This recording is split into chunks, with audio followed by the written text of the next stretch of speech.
Israeli Prime Minister Benjamin Netanyahu has promised to wipe out the terrorist group known as Hamas following the killing of hundreds of young people who were attending a music festival near Gaza.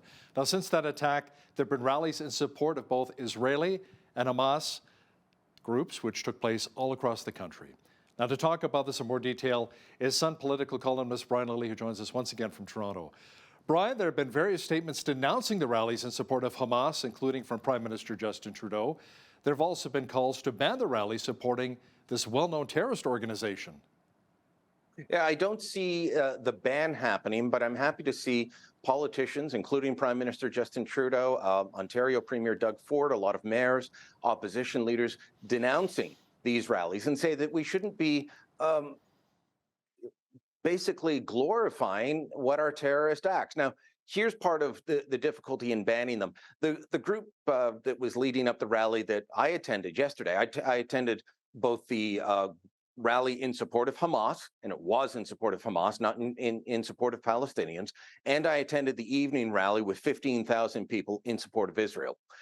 The group that met in downtown Toronto said, we're about supporting Palestinians. We are denouncing the war. They were also celebrating what had happened. You do not make the chants that you make, such as from the river to the sea, or only one solution, Intifada revolution, or some of the others that were taking place in Arabic that, if you translate out, some very horrific things being chanted. You're not doing that the day after or 2 days after these horrific attacks, as you say, young people at a music festival for peace being slaughtered, more than 260 of them, or elderly women, children. We're now hearing of babies mutilated. You don't go in a rally and chant these things unless you are supporting Hamas. And the chant from the rally to the sea, Palestine will be free, that may sound benign until you understand what it means. And what it means is from the River Jordan to the Mediterranean is going to belong to Hamas and the Palestinians. That means no Israel, no Jews in the area. That is what that chant is all about. Calling for revolution, backing what was happening. That is despicable. So glad to see it, but also heartened to see a very large, peaceful event at Mel Lastman Square in the north end of Toronto, led by the United Jewish Appeal, politicians from all levels and all political stripes there, they stand in support with Israel and her right to defend herself, standing with the Jewish community in Toronto. Canada has the fourth largest Jewish community in the world. And this was a rally that ended with prayers for peace and prosperity for everyone that lives in the region, not just for the Jewish people. Marked difference between an angry rally and a prayerful rally. Brian, I saw a video of one of the rallies that took place in Calgary in support of Hamas, and there was one lone man standing against this group supporting Hamas, yelling at them, and then the police showed up saying, you're a terrorist organization. Why are you allowing this to happen? He's asking the police. The police arrested the man in handcuffs and hauled him away, and the people with Hamas, cheering on Hamas, were cheering his arrest. It was just unbelievable. Brian, there was a joint statement from 5 of our G7 and NATO allies denouncing the Hamas attack and defending Israel, including that Israel will set the conditions for a peaceful and integrated Middle East region. But Canada was not part of this statement. Why not? We weren't, in my view, because our allies simply don't trust us. Now, liberals are reaching at straws made of paper, apparently, because they're disintegrating quickly, saying, oh, no, Canada was never meant to be part of this. This was a statement from the Quint. I've talked to people who worked in the Harper government, in the Chrétien government, in the Mulroney government. None of them remember the Quint, which is a very loose organization that periodically will have informal conversations, periodically put out statements. They've never been the go-to place for major world events like this. These were 5 of our NATO allies, 5 of our G7 allies. As I mentioned earlier, Canada has the 4th largest Jewish population in the world, after the United States, which is first, then Israel, then France, then Canada. Our Jewish population is almost as big as Germany, Britain, and Italy combined. They were all on the call. And, they are not nuclear powers. They happen to host American nuclear missiles. So do other countries who are members of NATO. They weren't on the call either. Canada was excluded because our allies simply don't trust us like they used to.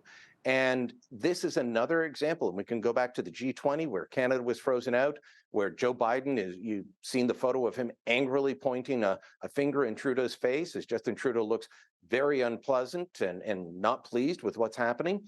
Our allies don't trust us, whether it's the AUKUS movement, a new intelligence sharing agreement between three of the Five Eyes. They are pulling away from us because they don't see us as a dependable ally. I'll say that I thought the Prime Minister, even Jagmeet Singh, and of course Pierre Poilievre, they all made solid statements in support of Israel. But are we steadfast? Are we sure? Or are we going to start moving on the one hand, and on the other hand, let's be an honest broker, both sides need to, et cetera, et cetera. All those things that countries too often do when they're trying to be too cute by half. Brian, while world leaders have denounced Hamas as a terrorist organization, the CBC is allegedly refusing to do so. Now, a leaked email to reporters over the weekend reminded them not to use the term terrorist, but instead militant or soldier when referring to Hamas. Brian, Hamas is not only listed by the Canadian government as a terrorist organization, but also by the United States, Britain, the EU, Japan, and Australia. So what's the issue here? Why not call a spade a spade? CBC doesn't believe in calling organizations terrorist unless, and I went through their website and I went through past stories, if it's an organization that calling them a terrorist fits their political agenda, they'll do it. They, just this past summer, we're calling an Ottawa man who was on trial for being part of a neo-Nazi group. They were freely using the word terrorism and terrorist in a story on his case. And, if this group that he belongs to is a terrorist group, I'm fine with that. But don't then turn around and say we can't call Hamas that. It's as if they've adopted that romantic slogan that in my view, doesn't even pass a first-year poli-sci course. Oh, one man's terrorist is another man's freedom fighter. No, freedom fighters do not behead innocent civilians. They do not go around kidnapping grandmothers, killing children, kidnapping kids, putting them in cages. They don't. I can't even describe on your airwaves half of the atrocities that I've heard of. Those are not freedom fighters. Those are terrorist acts. But CBC's head of public trust and journalistic standards put out this memo. I confirmed the memo with CBC reporters. Then I confirmed it with a CBC spokesperson who tried to justify it. And they justified it saying that many news organizations around the world have done this, and this is CBC's longstanding policy. None of that justifies what they're doing. BBC is under similar pressure in the UK. Why aren't they calling Hamas a terrorist organization? Other news organizations that are adopting the same language of equivocation, they're under pressure.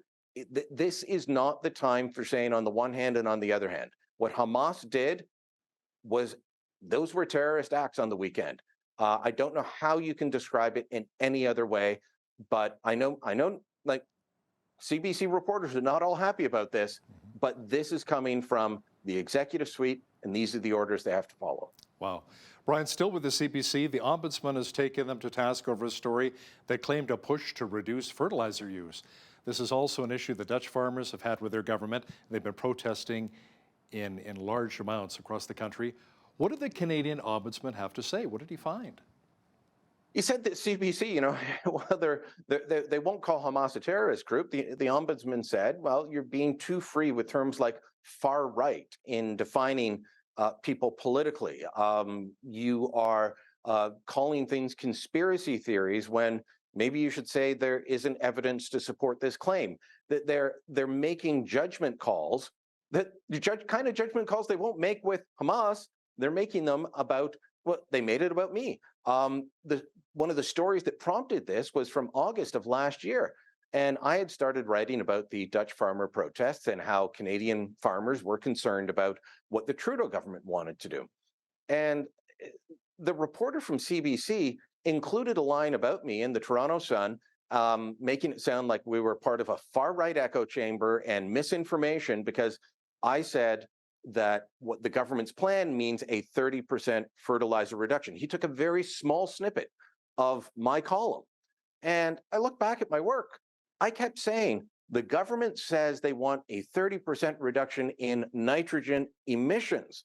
Farmers groups say that means a 30% reduction in fertilizer, because right now there's very little way for them to accomplish it otherwise, given the already good farming practices they're following. CBC didn't put that in. They just, take the quote they want, claim it's far right, claim it's disinformation. They did the same with the Western Standard and a bunch of other media outlets. They slandered conservative MPs. And the ombudsman said, you're going too far. You can't be denouncing people with terms like far right without justification. And that's what you're doing here. So it was an interesting juxtaposition that this came out just at the same time as CBC is refusing to call Hamas a terrorist organization. Last week, Prime Minister Justin Trudeau was asked if he would retract comments that portrayed parents concerned about gender ideology in schools as hateful. Now, the Prime Minister said he never said such a thing. Brian, what does the evidence suggest? The evidence suggests that the Prime Minister is unfamiliar with the commandment against not telling the truth. Is that a generous way of putting it? On the day that parents were rallying on September 20th, just before 2 p.m. Eastern, I think it was, he put out a statement equating these rallies with homophobia, transphobia, biphobia, and other phobias, and then said that he stands against hate and all its manifestations. So he was essentially labeling these protests as bigoted and hateful, and he's going to stand against them. He was called out by lots of people, lots of groups, but I think the one that got under his skin was the Muslim Association of Canada, saying, look, as parents, we have concerns about what is being taught in the schools. We are not being hateful on this front. Trudeau tried to backtrack by saying he never said these things. That is what he was clearly saying. It's what he clearly was saying in June when he described those who stand against or who stand with was then just New Brunswick Premier Blaine Higgs, that they are from the far right. He described them as American. He sat with a Muslim parent in Calgary during a visit in Stampede, telling him that this is all just far right American misinformation about your concerns about the school. I'm sure you've seen that video that was shared widely on social media. Trudeau has described people with concerns about these issues in horrible terms, and then turns around and says, well, I never said that. Yes, you did. And you've got to do more than what he said last week to be able to get past this. Now, obviously, war going on. It'll be a while before this issue is at the top of the headlines again. But I think parents are still going to remember where he stood on this issue. Brian, NDP leader Jagmeet Singh has been quite vocal in saying that the Trudeau government is failing Canadians, yet he's not going to bring them down. Lots of people are saying it's because of Singh's pension. Now, you haven't put a lot of stock into the idea until now. Why the change of heart? Well, I think you've even asked me about it, and I said, I don't think that Jagmeet Singh would keep him in power for his pension because his pension's not going to be very big. And compared to an MP's pension, his pension won't be very big if and when he gets it. But cumulatively, it's going to be big. So let me run down the numbers. I had our friends at the Canadian Taxpayers Federation run the numbers through the formula, and they said if Jagmeet Singh makes it to the next election and then is no longer an elected MP, he'll be 46 years old. He'll have to wait until he's 55 to collect his pension, but at that point, it'll be worth $45,000 a year. At age 60, it'll be worth $54,000 a year. And they said, based on the indexation and how it goes, but if he reaches the age of 90, which for a man of his age, that generation is going to live to about 90, he would collect cumulatively $2.3 million. Wow. And when I saw that, I thought, okay, Jagmeet Singh now has 2.3 million reasons not to vote down the Trudeau government, even though on a daily basis, he denounces them. He denounces them on affordability, on housing. He claims that Justin Trudeau is in the back pocket of the grocery CEOs, of developers. He claims that Trudeau is destroying healthcare, that he's twiddling his thumbs. That's what he said last week. The Trudeau government's twiddling their thumbs as the country burns and they're not doing climate change action. These are Jagmeet Singh's biggest issues, and he claims every day that the government is not doing anything on them, and yet he's the only reason they're still in power. So why is that? If he believed his own words, he'd vote them down. Is the pension the only reason? Maybe, maybe not, but 2.3 million, that's a lot of reasons for him personally not to vote no confidence in this government. Political columnist for the Toronto Sun, Brian Lilley, thanks so much for your time today. Thank you.